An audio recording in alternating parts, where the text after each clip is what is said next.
Hello, hello, hello. I thought I would just have this camera focused on a blank sheet of paper for as long as I could and see when people would start to say something. But hello, Eric. Hello, everyone. I um I don't even know if it's time yet. Is it time? It's time. Yes, my pen says it's time. And now you're staring at my ceiling. Oh my goodness, technology. Okay, can we zoom in a bit? Nah, that's all right. Okay. Hello, hello. Welcome. Yes, yes. What a genius thing I'm doing here, says Gourmet Pens. Yes, I know it's amazing technology, and I thought that I could no longer put this off, and I just had to do something technologically inspired. So the fun thing is, let me just put something here so that there's visual appeal because you're just staring at a whiteness, which is insane. Um, I have absolutely no plan here. So I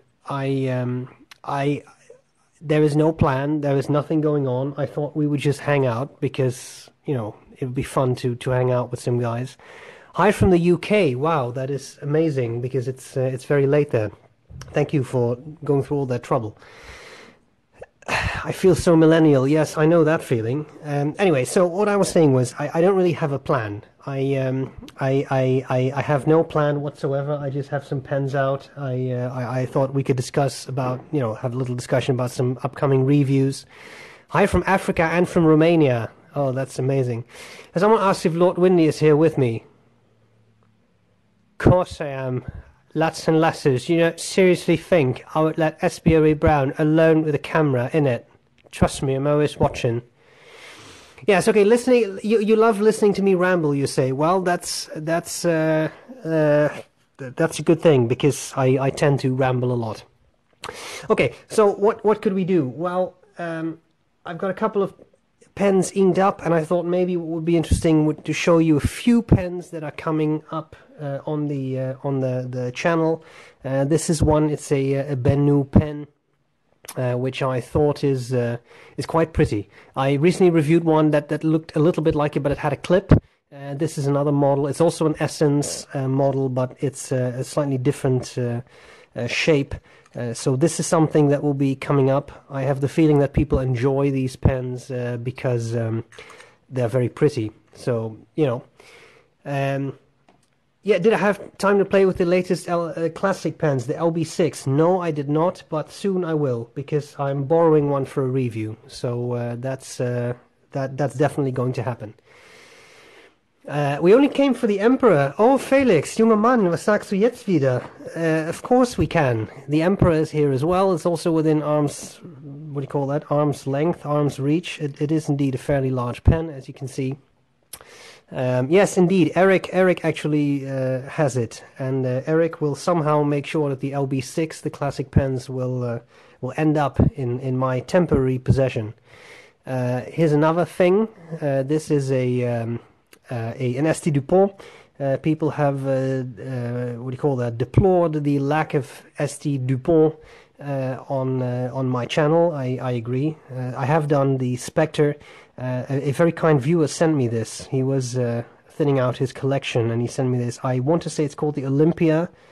Could be the Olympic as well. I thought it was the Olympia. Don't worry, Paul. Don't worry about being late. There's no being late. That's just being temporarily embarrassed. So you're always welcome. So this is coming up in ST Dupont. As always with ST Dupont, interesting pen. I thought it was inked up, but I'm actually not sure. No, it's not. So I can't really show you how it writes. As you can see, completely useless, but still, it's coming up, and very interesting pen.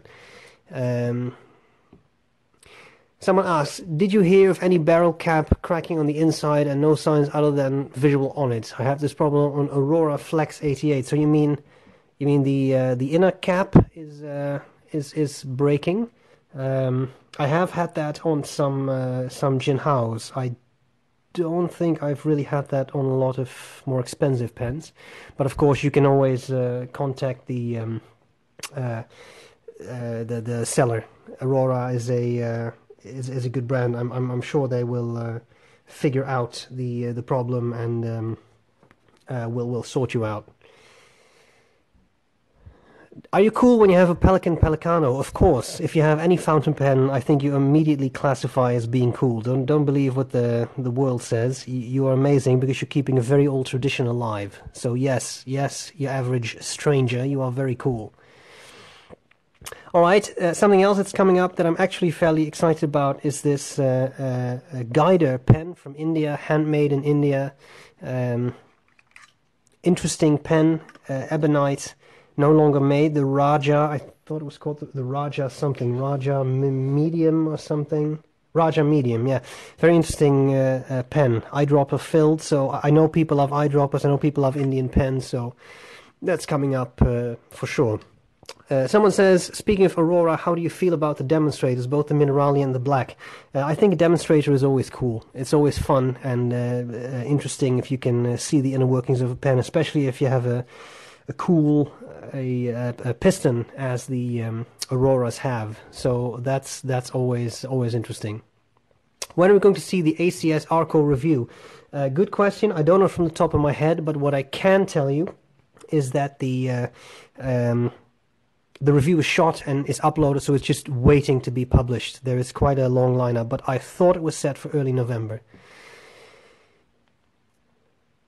I saw my friend Joe Vitolo just entered. This is it, guys. The ASC Bologna Extra. Beautiful pen. And as you can see, try not to make too much noise rattling around pens, but as you can see, that's really not that small a pen. So very, very interesting.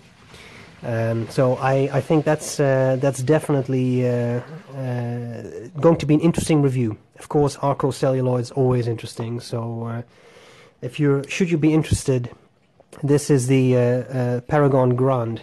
So the large style Paragon, which I think is also a very interesting model. I also have an old style Paragon. I don't have that right next to me, but I thought I would do a shootout between these three. So there would be this, the Paragon, and the old style Paragon. So you have three types of Arco pens, and you can see which one you like best. You might want to consider purchasing. Have I watched the Noodler safety pen videos yet? I have not. So I will have to check them out. Sorry, I just coughed. That was not a significant cough. That was just me coughing. What nibs are available on the ACS? It's a one nib fits all system. So it's a large number 8 nib. This is solid gold rose plated, so plated with rose gold, and it's called the Magic Flex. It is not I would say a full flex nib, but it is definitely a nib that offers some spring. Now I know you want to see this. On this side here is a tripod, so I kind of have to reach around, and I'm not really a flex writer anyway. The pens come with a warning not to over flex it, so you have to be a little careful, but just to give you an idea, no pressure, and then that is about as far as I would push this, not to destroy it. Now what is very interesting, I find, is that the feed is ebonite, first of all, so keeps up pretty well with ink demand. And the second thing is, I don't know how well you can see this, I do show it off in the video, the video review a bit more, but the feed is actually made in such a way that it kind of lifts up. It's a two-part, or not really two parts, I guess. I don't really know how they did it, but the top part of the feed can move, so when you flex it, the feed should move along and the pen should not railroad. And to be honest, I haven't really had it railroad. I also haven't pushed it super hard because, as I said, it comes with the warning that you shouldn't push it too hard.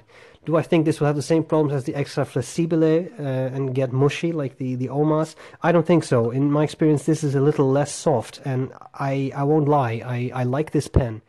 Very pretty piece, and the flex writing really works. So is it similar to the Omas Extra Flexibile? It is not as soft, but I think that's a good thing, because the first time I used an Omas, this happened. And it was basically sprung, and it didn't really come back from the dead. So that was, those nibs were really, really, really soft. Can nib grinds be reversed? For example, a broad cursive italic turned back into, say, medium rounded nib.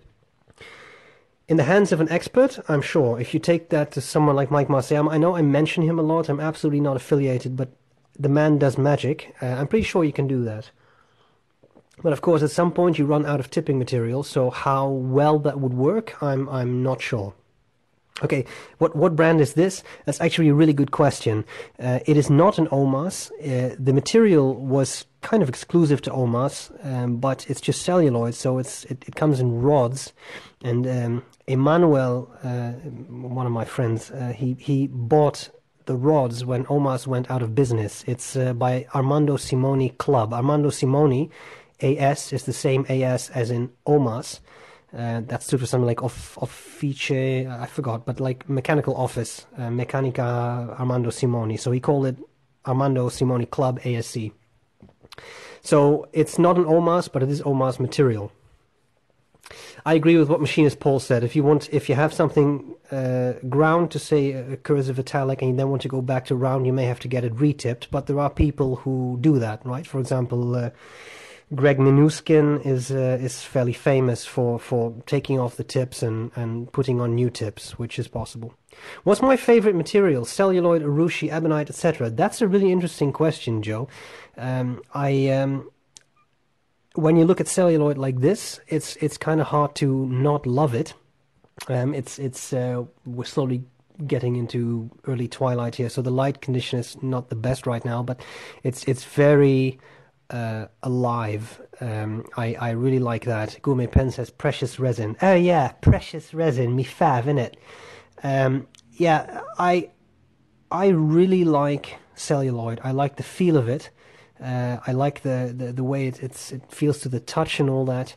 But then, yeah, thanks for the link, Joe. That's very useful. I really like celluloid, but then again, urushi is of course also very beautiful. So I like that. Are those Visconti old nib units with gold nibs? Do they fit? You mean? Do they fit in pens that came in the palladium nib? Yes, I'm pretty sure, because this is an Opera Master, which came with an 18 karat gold medium, if I'm not mistaken. Now it has an 18 karat broad, which skipped quite a lot, and then Mike Masayama had basically it spent 5 minutes in his expert hands, and now it never skips. So that's when I say I like Mike Masayama, that is why he knows what he's doing. So if you can also put a number 6 palladium nib on this, yes, it's no problem. Dusty, yes, sorry, I saw your question earlier. Am I going to review the M1000 Sunlight? If that's, I always forget which is the one that Aziza has, but if that's the one she has, yeah, then I will review it at some point. Sorry, I wasn't falling quiet. We were taking a sip of water. Isn't the barrel of the Pelican M800 M1000 celluloid? I'm too sure about the grip section. I think they use resin now. It's possible that in the past they may have used celluloid, but I think it's resin now. Yeah, acrylic is nice. I mean, they all have. I mean, an acrylic like this. The thing is, everything has its advantages and disadvantages. I mean, celluloid is beautiful. It's also very flammable. So, if you work in a spot where there's a lot of fire, this may not be your optimal choice. Acrylic, a good acrylic is also very attractive. So, I mean, it's kind of hard to say. If you really sort of put a gun to my head and say, pick a pen material now, celluloid. Definitely. Yeah, Joe says it's very interesting. Drop off your pens to Mr. Masayama. I know. I mean, I've interacted with him only twice at pen shows. He's worked on, I don't know, maybe 3 or 4 of my pens. And every single time the experience has been extremely positive. So if ever you have the ability to go to a pen show and have pens worked on by him, that's worth it. You can also send them in. There's a bit longer of a waiting time, I think. So that's a shame. Do you think putting Organic Studio, that glitter ink in an expensive pen, can cause problems and clog the pen? I would be very hesitant. Yeah, I'm sure you can. It would work, but I would really make sure you clean the feed well. Just on personal experience, I haven't really had those inks clog a feed, but there is definitely stuff in the feed. So I would definitely clean your pens very well. And if possible, maybe even take the nib and feed out, and especially the feed sonicated in an ultrasonic cleaner. Okay, my next pen purchase is going to be my everyday writer, pages upon pages each day. I'm torn between an Acaia and an 823. Any thoughts? It's no secret that I am not a big fan of Acaia pens. They haven't done anything to me. I know that people absolutely love them. That's great. They're just not really my pens, and that's fine. A lot of people would not understand why on earth I would use this, because it's big and clunky and heavy. So I appreciate the artwork of an Acaia. I appreciate the craftsmanship. I would personally not select an Acaia pen. I would probably go for that A23, but very, very personal opinion, of course. What is the blue pen, Jenny? Yeah, that's a good question. This is a B.R.E pen, so it's a... I recently reviewed one. Sorry for the bad handwriting, but I'm reaching around a tripod here. B.R.E from Russia, and they make very pretty pens. Hello to one of my favorite people in the world. Well, thank you very much. I'm honored to be one of your favorite people in the world. Celluloid better than ebonite, better than precious resin for Dr. Joe Vitolo. Yes, I kind of, yeah, I agree. I would say the same thing. Yeah. Isn't there an issue with alkaline inks like Pilot ink destroying celluloid? I'm sure. I try to be careful, and to be honest, I mainly find myself reaching for Waterman and Mont Blanc inks. I don't really use that many other brands, which is interesting and fascinating, but through the years I've really found myself gravitate towards those. I wouldn't worry too much. If I remember correctly, the new Paragons, for example, have a plastic sleeve on the inside which kind of protects it's a barrier from ink.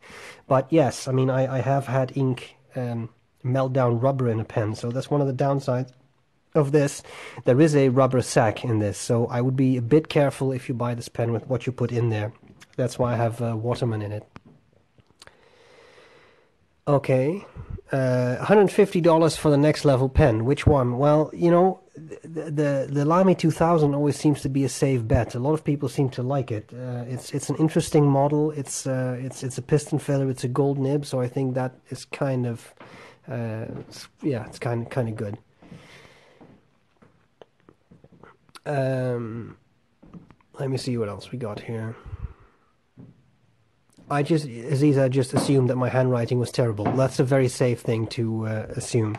How thin is the section on the B.R.E? It's pretty thin. I know that you happen to have this, Joe, so I can send you. Oops, I can show you this as a comparison.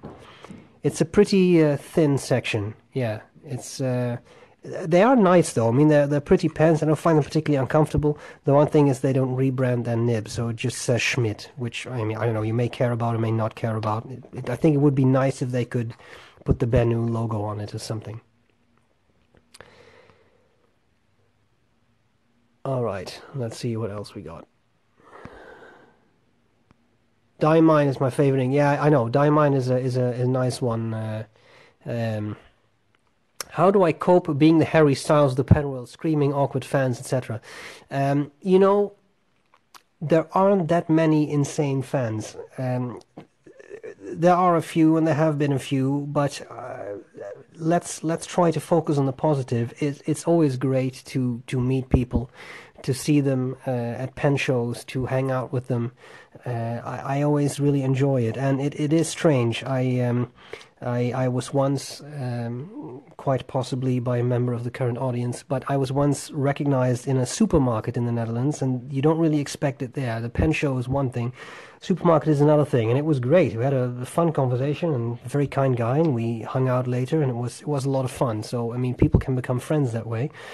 It's an interesting experience, though, and definitely not something I thought would happen when I started to do all this. Am I going to go to any European pen shows? At the moment, I can't really tell. I'm awaiting a work permit in Canada, which makes entering and exiting the country a little dodgy, so I don't know if that would happen in the very near future.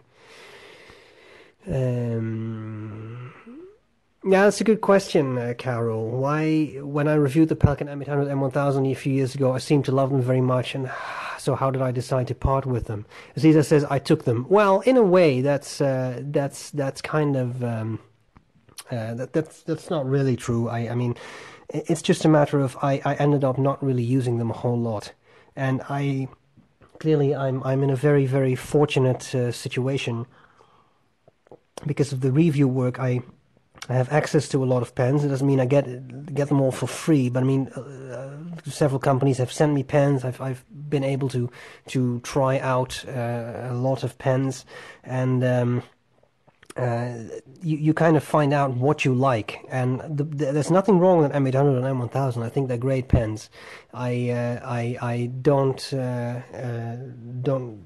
just didn't use it enough, to cut a long story short, because I know how much I ramble. Someone asks, do the Indian pens, the Himalaya, have a bad odor? How long would it last? Actually, they don't. It's I'm sorry, that weird sound, that was me sniffing the inside of a cap. I bet you haven't heard someone say that sentence a lot before, but it actually doesn't have a bad smell. It's a nice acrylic they use, and this is the Himalaya. I haven't really had any issues with the smell. I know what smell you mean, though. Some of the Noodler's pens really have that pungent smell. I didn't smell it with this one.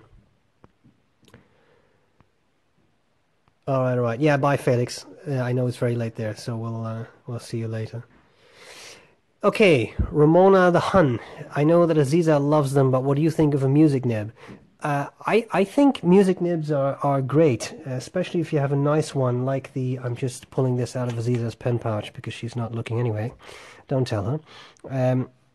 A good music nib, like the Sailor one, that's a lot of fun to use.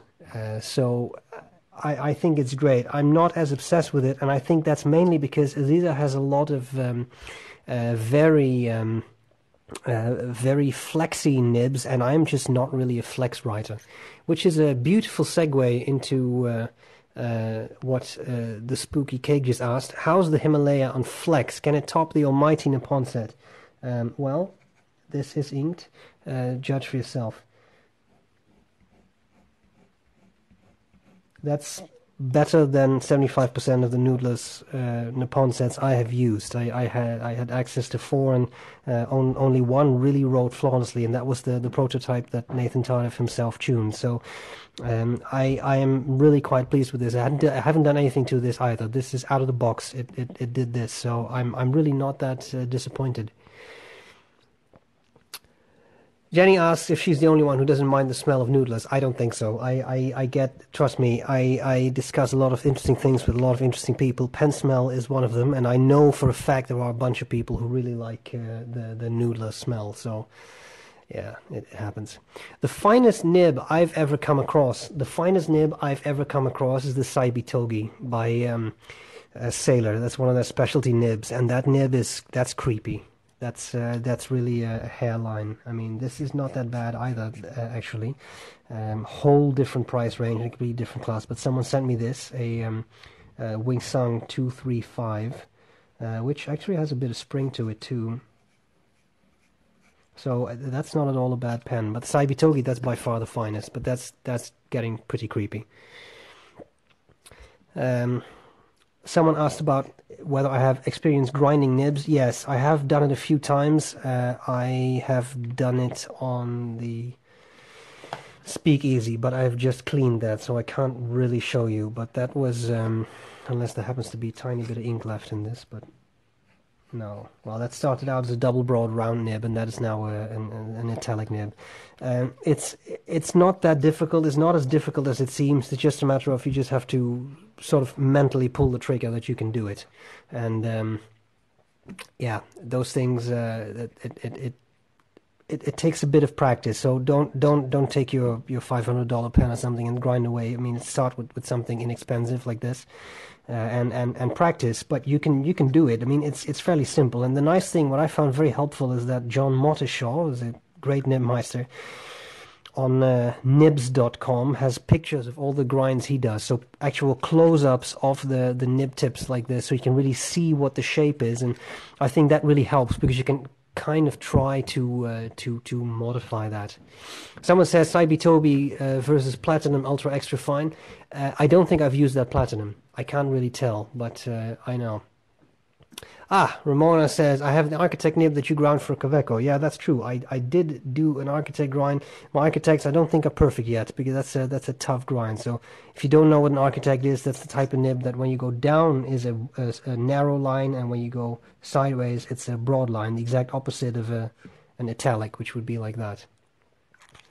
So it's not. I mean, it's kind of fun, and it's fun to try and grind your nibs, especially if you want something that that's just a bit different. And Joe says that the Ultra Extra Fine is finer in my hands. That's good to know because, as I said, I've never used one. So thanks for the input. I appreciate it. Did my current life routine would that permit me to change to a vlog style channel on YouTube? Maybe. I mean, I've been thinking about it. I'm in Canada now, whereas I was in Europe at first. So I know that. I mean, I know from experience now that the lifestyle in North America, Canada is definitely a bit different from the one in Europe. Not better or worse, just different. That's. It's interesting. So there may be another vlog. I did a vlog on a day in my life in Leiden in the Netherlands, and that's going to be interesting. Yes, Aaron. Yes. Lefty grinding. That will be interesting. Send me one. Might not get that back in the proper condition.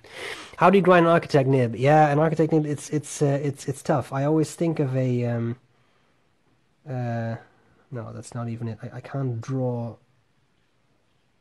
If my life depended on it, I was thinking of an architect something like this. So it's kind of tapered. It's very hard. Look on nibs.com because John has a very good picture of. I say John, I don't even know him. Mr. Motshaw has a nice picture of an architect. I love your post where you discover our weird stuff in Canada. Yeah, you know, everything, every country, every continent has its own peculiar stuff. I mean. Canada has weird stuff. Europe has weird stuff for sure. I can tell you. So it's also a bit of a matter of what are you used to, etc. Do you have a way to explain to people quickly why you like fountain pens? I find it hard to explain clearly and effectively to people. Yes, one, environment. That always does the trick because it shuts people up. I once read the number of ballpoints that a famous firm of ballpoints, three-letter name, produces a day, and it was a staggering amount. I could be completely off, but I want to say it was something like 1.5 million of pens a day. That's a lot, but you know, let's really tone that down. Let's say it's 100,000 a day, 100,000 pieces of plastic a day that are basically one-way use. You use it once and you throw it out. I think that is a terrible shame because those things get thrown out. It clogs up the planet. It's terrible. So environment is definitely an issue. Writing pleasure. It's just fun. I mean, you can personalize a fountain pen by choosing a nib, choosing an ink, all kinds of things you can't really do with the ballpoint. I mean, you can pick ink sometimes, you can pick a broader or narrower tip, but that's it. In fountain pen, you can really get something that is personal to you. So I think that is those are my two most important reasons. It's just more fun. It makes writing more fun. It also makes writing easier because you don't have to push down on your pen, so it tires your wrists and your hands less. And it's good for the environment, so what more do you wish for? And you can explain that in 1 minute. So that's what I typically do. Someone else just asked me something about, let me see, dye-based ink. Does that mean water-based? Well, dye-based, you should not necessarily think of that as water-based because I think every ink is fountain pen ink is water-based. Ballpoint ink is oil-based, and rollerball ink is also water-based. What it means is that it has dye particles as opposed to pigment particles. Pigment particles can clog a feed. So for a fountain pen, you always want to have a dye-based pen. Okay. There was something else here. I watched some of your oldest videos. You had a strong Irish accent. What happened to it? Well, I don't know about Irish accent. I do know that the disassembly line had Hamish McNag, who was just a character I invented, who did it in a Scottish accent. I don't know why. I just thought that if you're disassembling pens, it's kind of an industrial thing for some reason that, I don't know, reminded me of a sort of Scottish city full of factories. Not that all Scottish cities are full of factories, just thought sort of like an industrial thing, so that's why that happened. And my accent has definitely changed a bit over the years, that's for sure. I agree, Joe, pens should just not be disposable. Okay, here's an interesting question. Is there an iPhone 8 equivalent of the fountain pen world that people are anticipating? Well, I think Joe and I had some discussions recently. This is definitely a pen that we were both anticipating.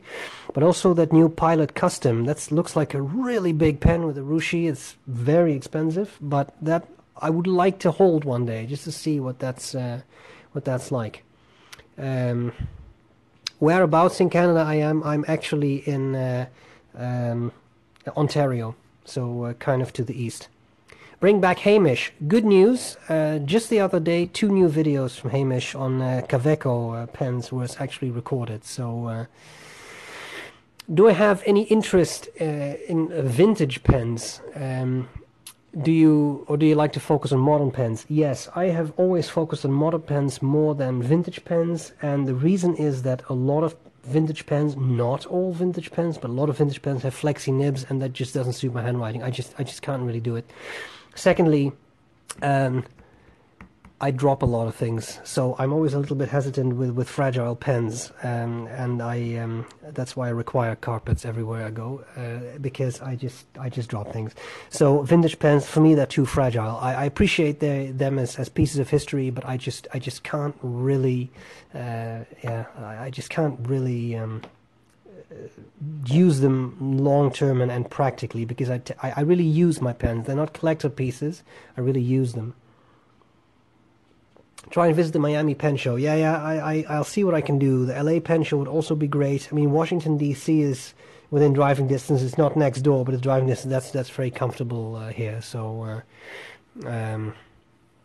yeah, sorry, Ewan. I'm very sorry about the assembly line videos. I know it's a very stereotypical and probably poor performance at the Scottish accent. Have I ever thought about doing an Aurora Optima or 88 disassembly line video?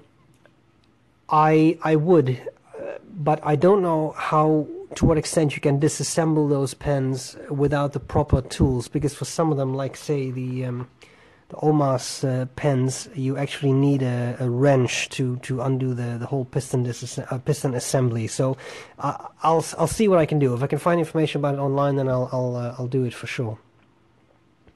Is there a possibility to return the singing intro to my videos? Who knows? Everything is possible. I got a lot of negative comments about that. I also got a lot of positive comments about that. Some people love the new piano intro. Some people really hate it. The issue is you simply can't satisfy everyone. So, yeah. What happened to living in the Netherlands? It ended. And now I live in Canada. It's just a matter of Aziza's family is Canadian. We were trying to... My contract was ending, so we thought we would just check out Canada, see what that was like. Yes, thank you, Paul. Thank you for joining. I always appreciate it. So I would suggest that we do about 10 more minutes of this, and then we'll call it a day. Because the thing is, I can do this all day, but I don't want to bore people. So yeah, there's a bunch more videos. I've recorded a lot of videos recently coming up, and in a lot of price segments, both expensive limited edition Mont Blancs, but also stuff like the Pelican Twist, an old barrel pen that we found here. So there is pretty much $5 pens all the way to well over 1,000. So it would be interesting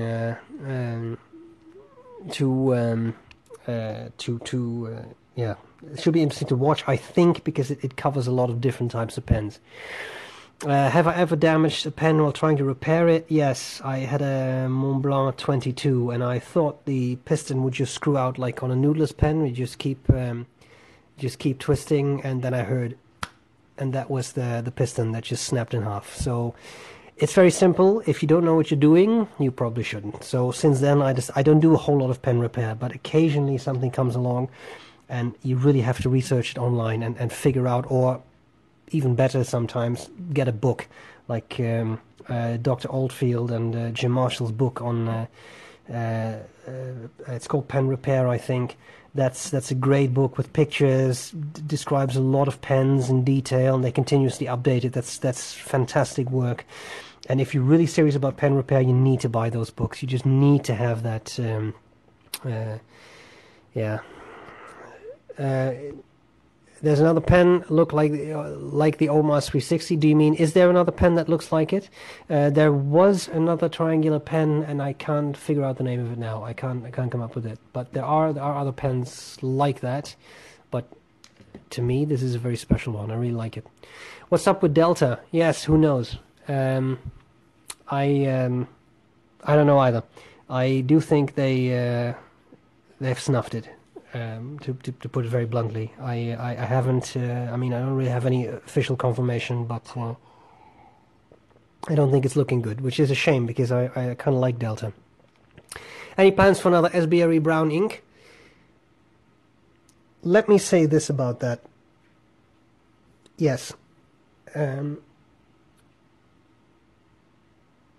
I think it will be interesting. I think it will be in a bottle that people really enjoy. But I'm what do you call that? I'm working on some final details now. So I do want to relaunch it.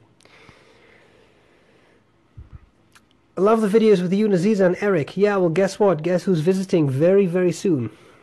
So stay tuned, people. There's definitely going to be at least one pen powwow when we're here. I'm intrigued by the Visconti Van Gogh pens, but I'm not sure the build quality is meant to be worth the money. Any advice, or just spam me with questions? They're just enjoying the stream. Oh yeah, it doesn't matter. Maybe just to annoy you, I should answer this in a Scottish accent. No, you know, the Van Gogh pens, being Dutch, I just wanted to say it that way. I've never had issues with those. I think those are definitely pretty solid pieces, so I wouldn't worry too much. Will there be a point at which you will no longer desire to buy more pens? Oh, for sure. So I bought this. It was sent to me for review, but I told Emmanuel, who makes them, that I wanted to buy it. But before that, it was November that I last bought a pen. So yeah, I am becoming so selective that I don't really buy that much anymore. And basically, almost my entire collection just fits in this. So yeah, it's happening. Thoughts on the current state of the fountain pen industry, such as production, sales, general state of health? I think the state of health, Joe, is pretty good. Although we do see the companies are struggling, right? As we just said, Delta, kind of weird. Visconti had some issues, which you know, clearly Visconti is still producing, so that's kind of been resolved. But there was a bit of a crisis there. Omas, I was really sad to see Omas go. They made really nice pens. Conway Stewart in the UK, of course, has ceased to be, although it's taken over as bespoke British pens. So I think the health is okay, but I think we unfortunately will have to keep buying pens, people, because otherwise it's just not going to happen. I do think some interesting stuff is coming out, like this. I mean, I know I'm kind of raving about this, but I really like this pen. Cool stuff is happening, maybe on a smaller scale, because, I mean, there's not going to be 7 million of these pens. It's a limited number. I do think interesting stuff is still happening.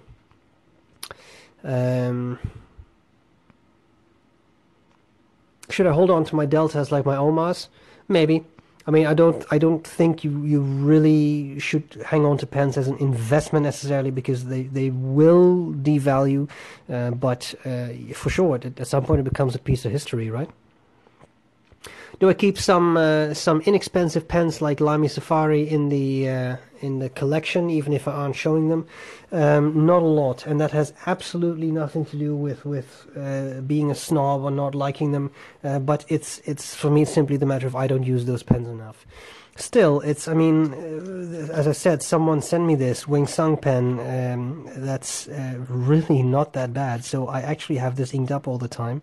I have to quickly sign something. Doesn't happen so often, and I don't sign like this, but that's my universal fake signature that always works.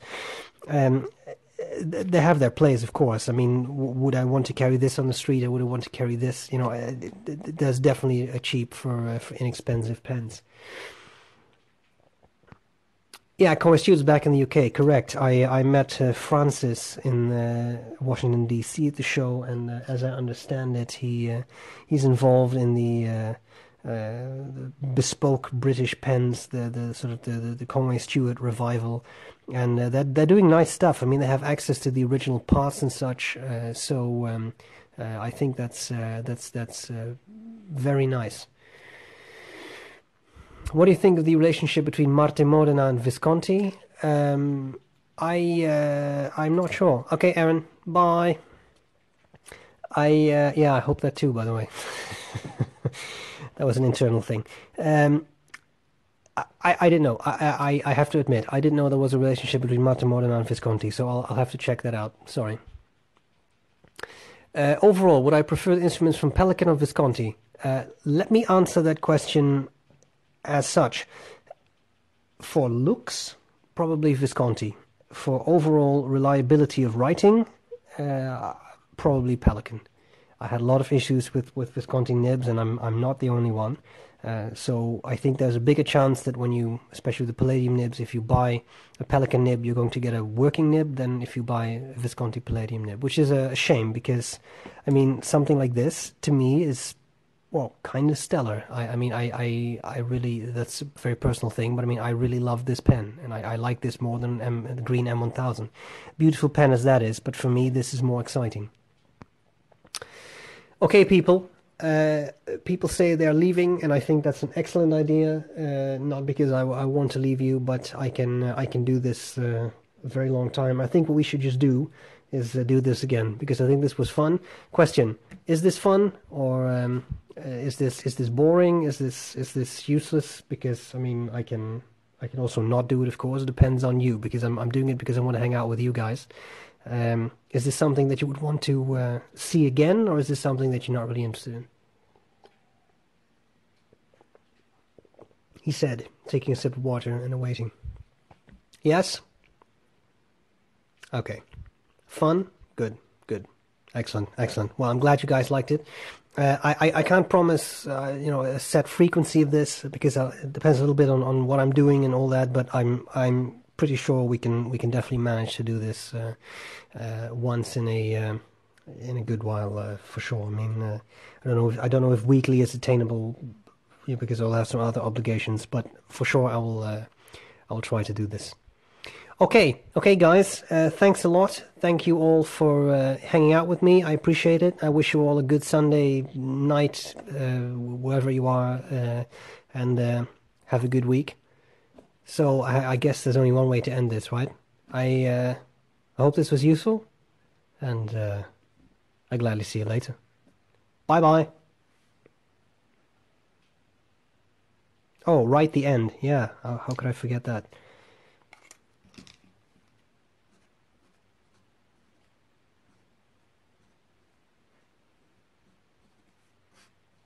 Bye.